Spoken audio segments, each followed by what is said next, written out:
So a well-known fluid art educator recently added a module to one of her most popular courses that says that the acrylic paint density charts that are out there on the internet are wrong. So essentially she told me that I'm wrong because I think I have the only acrylic paint density chart out there on the internet. And to be honest, she's not wrong. But here's the thing. The density chart isn't wrong either. So to prove that to you, we're going to do an experiment. I got 3 different paint brands: Amsterdam, Essentials from Walmart, and Liquitex Basics. And we're going to pit them up against each other so I can show you what I'm talking about. So for those of you that don't know, my acrylic paint density chart actually shows the density of a ton of the most common paints that we use with acrylic paint pouring. The only concrete information that I could get about all these different paint brands is the types of pigments that they used in the paint. The problem is, paint isn't just made up of pigments. You have binders, you have polymers, you have additives, you have water that all get added to these paints to make up the entire structure of paints. I can't get any of that information from the brands out there, so I went with what I could get, the pigments. And what I did is every material has a density. So if I took a quarter cup of all of these pigments and compared the weights of each of the pigments against each other for that quarter cup volume, that's essentially what density is doing. And then you have some pigments like titanium white that are very dense, and you have other pigments like a lot of blues, some reds, yellows that aren't near as heavy. And so that difference in the paints helps us understand which paints are going to sink and which paints are going to rise when we put them on a single painting. So because I don't have all of that information, this chart was just to give you an idea based on the pigments of the weight of the paint. And on that page, I actually have a basic disclaimer talking about all of those points. So if you haven't guessed already, that course is Fluid Art Mastery by Olga Sobey. And I know that that section in the course was added because I have taken the course and I love the course. Olga's way of teaching and some of the testing she did to figure out what paints to use in her specific method is amazing. I highly recommend it, and I'll put a link to a review I did in the description below, also a way that you can save a little money there. So it's not that the paint density chart is wrong, it's just a piece of the overall characteristics of the paint. And the entirety of all those characteristics is going to determine what effects you get with those paints. So as we always do on the Left Brained Art channel, I want to show you examples of what I'm talking about so you can really get it in your mind why this topic is so important, both to Olga and to me. So again, we're testing 3 paint brands: Amsterdam, which is considered higher quality, Liquitex Basics, kind of middle of the road, and Essentials from Walmart, which is a step below that. And there we're going to compare all 15 colors from all 3 brands all together to see if we can't show you why the densities of the paint within the brand and the densities of the paint against other brands can potentially be different.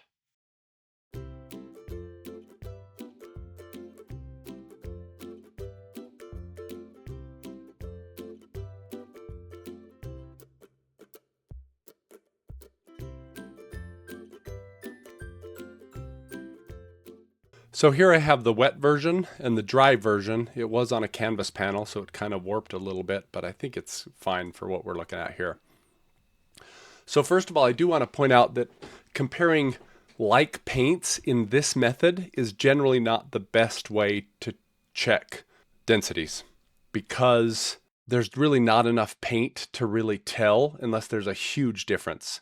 So let me show you. I have Liquitex Basics, Amsterdam, and Essentials on the bottom, and then the verticals are Liquitex Basics, Amsterdam, and Essentials. So if we compare Liquitex to Liquitex, which is this section here and this section here, there's not a lot of differences. It's not obvious which paints jump in or sink into the other paint. Same thing with the Amsterdam. So Amsterdam is the middle, Amsterdam's here, so it's going to be here in the middle. It's not really obvious that any of these paints are thicker than the other ones. I mean, the white is a little bit thinner than the rest. Black, not so much. These are a little bit thicker than the black. And then if we look over here to the dry version, you can see that was kind of amplified a little bit. See how the white kind of got smaller, but these ones stayed pretty large. So we can tell the white is a lot heavier, but that's really about it. And then essentials to essentials, top right hand corner, top right hand corner. Here, you can't really tell the difference in the paints. Here, even when it's dry, I don't see a lot of things growing or shrinking based on the paint. But one thing that this really is good at is showing us the relative densities, and I say relative because it's you know, the Amsterdams compared to the Liquitex Basics, or the Amsterdams compared to Essentials is kind of a relative density difference. So first, let's look at Liquitex versus Amsterdam. So we have Liquitex on the bottom, Amsterdam on the top. So you can tell that the Amsterdams are actually shrinking a little bit in the Liquitex.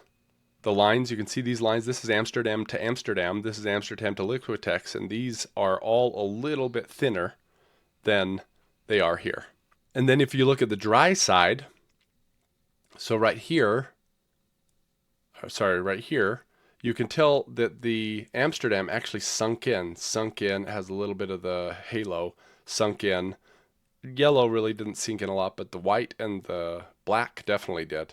And then these ones look like they sunk in a little bit also. So that tells me that the Amsterdam paints in general are more dense than the Liquitex Basics paints. And then if we look at the opposite, having the Liquitex Basics over the top of the Amsterdam, look how fat these get over the Amsterdam.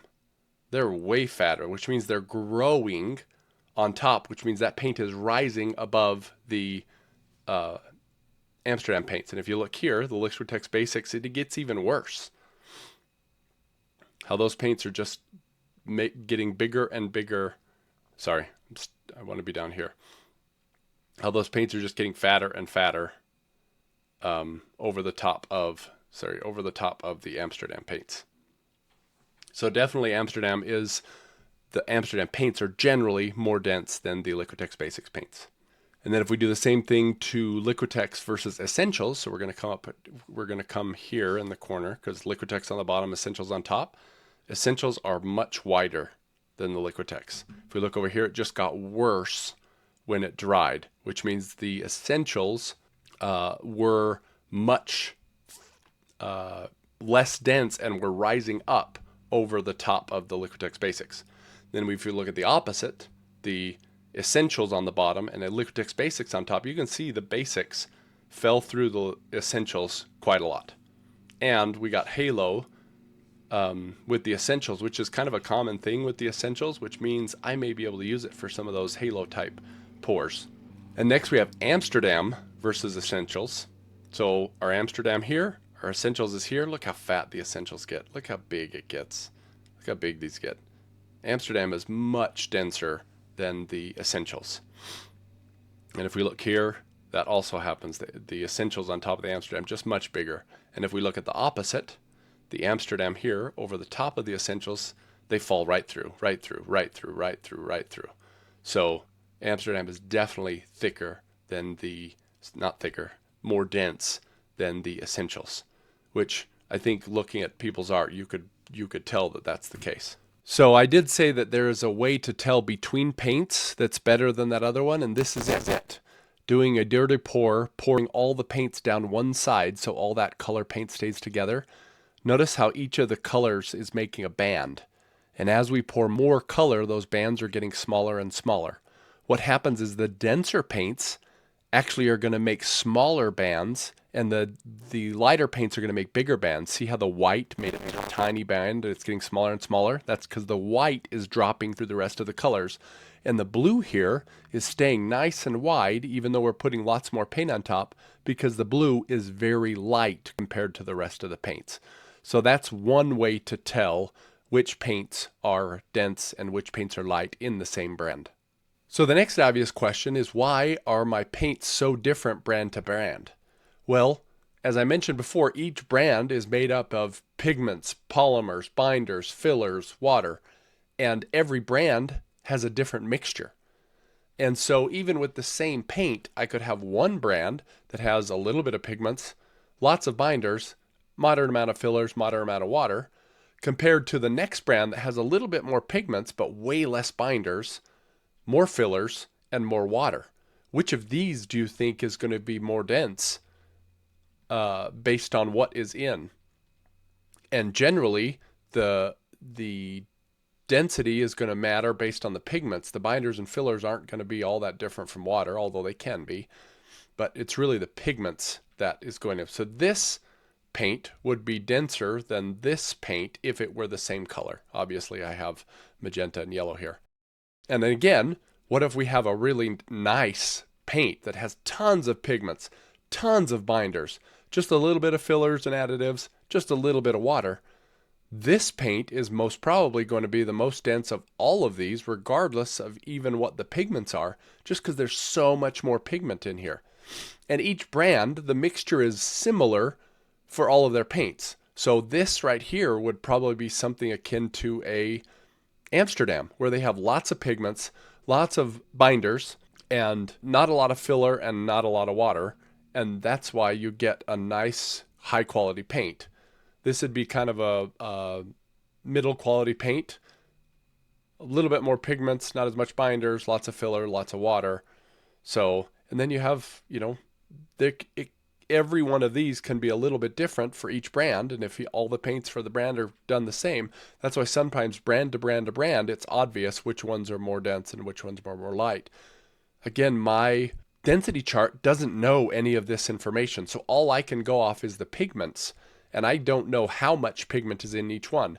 That's why the chart will work a lot better, same brand, different paints in the brand, than it will brand to brand. That's when you're going to want to do the type of testing that I've done here before pouring or during your subsequent pours to learn which paints are going to give you the reactions that you want, which paints are going to drop, which paints are going to rise up to the top and give you the effect that you're looking for. And once you have your paints chosen, the next step is to get the right consistency for the type of pour you want to do.